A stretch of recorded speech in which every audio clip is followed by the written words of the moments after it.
अस्सलाम वालेकुम नाजरीन, आज फिर आपकी खिदमत में एक बड़ी पुरलुत्फ कहानी लेकर हाजिर हुए हैं। शेख चिल्ली एक मशहूर आदमी गुजरा है जिसकी बेवकूफ़ी की कहानियाँ तुमने भी सुनी होंगी। एक दिन शेख चिल्ली बाजार में जा रहा था कि किसी सिपाही ने तेल का कुप्पा खरीदा और उसे बुलाकर कहा, अरे मियाँ, ये कुप्पा उठाकर हमारे घर तक ले चलो, 2 आने मजदूरी देंगे। शेख चिल्ली ने बहुत अच्छा कहकर कुप्पा तो सर पर उठा लिया, लेकिन दिल में ख्याली पुलाव पकाना शुरू कर दिए।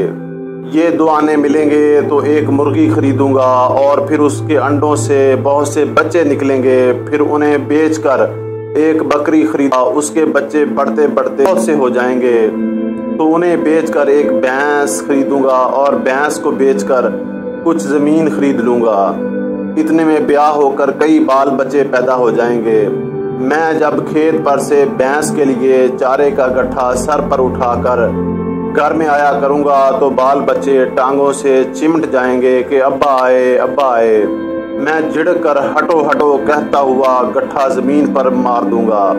ये ख्याल आते ही शेख ने तेल के कुप्पे को चारे का गट्ठा समझकर ज़मीन पर दे मारा और तेल सारे का सारा ज़मीन पर गिर गया। तेल के मालिक ने कहा, अरे नालायक, क्या आप भंग पिए हुए हो कि 10 रुपए का तेल गिराकर सब खाक में मिला दिया। शेख चिल्ली ने जवाब दिया, अरे यार, तुम तो 10 रुपए का रोना रोते हो, मेरा तो सारा ख़ानदान का ख़ानदान गारत हो गया है।